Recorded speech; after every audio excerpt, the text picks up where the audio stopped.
No one's going to watch your YouTube video if it doesn't rank high on YouTube, which means you're not going to get any value from the video you made, whether you're trying to grow your channel, whether you're trying to get customers, or whether you're trying to market your business. So I'm just going to show you the simple and easy method that I use to optimize my videos using TubeBuddy. We're going to run through a quick tutorial of that so you understand exactly how to go through optimizing a video. Let's jump right in. Okay, so here's the first video I'm going to optimize. So I have a channel for Mighty Sites, those of you who are familiar, and then I'm using TubeBuddy, which is super easy and cheap to do.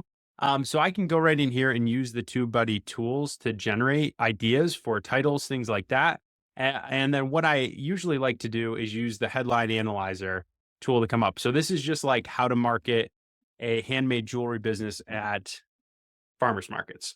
So I'm probably going to use something like that. Marketing tips for handmade jewelry business. All right. So that wasn't very good.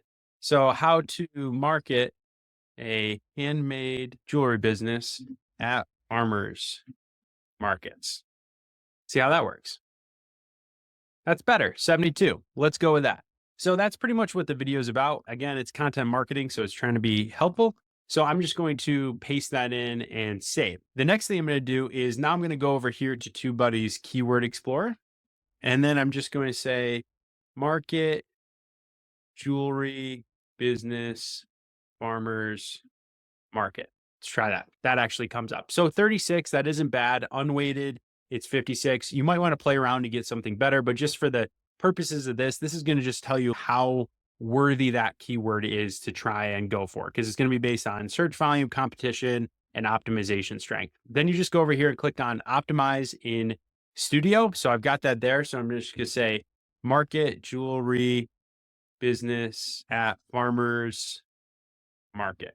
And then I'm going to include, which you should always do too, your business. So if you are trying to promote something, you should try it and include it here. Try Mighty Sites. And then I'm just going to link to Mighty Sites because this video is brought by Mighty Sites. There we go. Now I use ChatGPT often to generate not the whole script, but just like different bits and pieces, kind of give me a working script to go off of. Now, what I've found is that that becomes a really good thing to use just for your video description. So I can just paste it in there, right? And then I might erase like this narrator stuff because it's not really helpful for anything. This scene stuff, ChatGPT generates a bunch of other things too that you don't really always need. And you can see it's a little too long. So I'm just going to erase this. I'm not even sure if this is really what I use it all for a script. Reading through it, but it's close. And you definitely want to use the one that is a script. So there we go. I kind of included it through there. Now, include that in the title. It probably just doesn't read it. There we go. Farmers market. And then I'm just going to jump over here. Now your tags. So your tags should be the same thing. So I'm just going to do market, jewelry, business, farmers market. And I'm just going to run through a bunch of these. You can see I put in all types of relevant tags. And now last, I'm going to put in Mighty Sites, just my channel. So that channel tag kind of links them all together. And now my thumbnails. So I don't want to leave it like that. So what I'm going to do here is I'm going to go into my Canva account.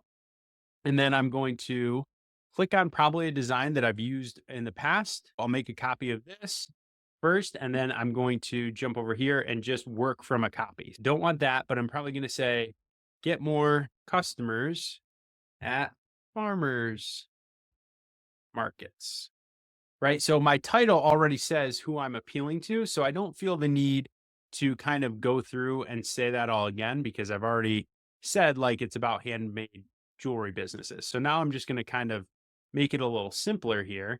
And I want to make that very readable. So let's give a background, and the background should be something much different. So get more customers at farmers markets.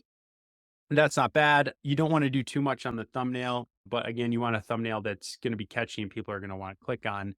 I'd love to have that background color be a little different. That's actually a little bit more professional. So there we go. So now we've got that. And then I'll probably search for an element, farmers market, go to graphics. And then here we go. That looks pretty cool. I like that. All right. And then you always want to add yourself if you can, because that usually gets more clicks and more people interested when they can see pictures of you, of a human face. Can be anybody, can be somebody else's human face. Edit photo. remove the background, and then let me zip this over like that and like that. There's me looking excited, which is great. I'll probably put myself a little bit off here to the side. And now I'm just going to title this Get Customers for Handmade Jewelry Business. There we go. And then I'm going to download it, head back over here to my optimization, see my downloads here. It's not quite downloaded yet. Let's check that out. What's happening? Okay, let me head over to my optimization, get more customers for a jewelry business. There we go. Customers at farmers markets, how to market a handmade jewelry business at farmers markets. Awesome. Now I just click apply and it's going to apply it. Now stay tuned because there's a couple extra things you need to do to fully optimize this. So I'm going to go ahead and I'm going to publish it right now, but I could publish it at a specific date. I'm going to add an end screen because you always want people to be looking for your next videos. And then I'm going to go down here and add it to a playlist if appropriate, if I have one for that. And then I usually go over here and it's not science and technology, it's more of a how-to. So I plug that in and I click save. And there we go. Now I've got my video all optimized for YouTube. Pretty straightforward, simple and easy, using TubeBuddy. Again, TubeBuddy's cheap and super easy to use. And now I'm ready to market my business. So thanks so much for joining me. That's how I optimize videos for YouTube using TubeBuddy.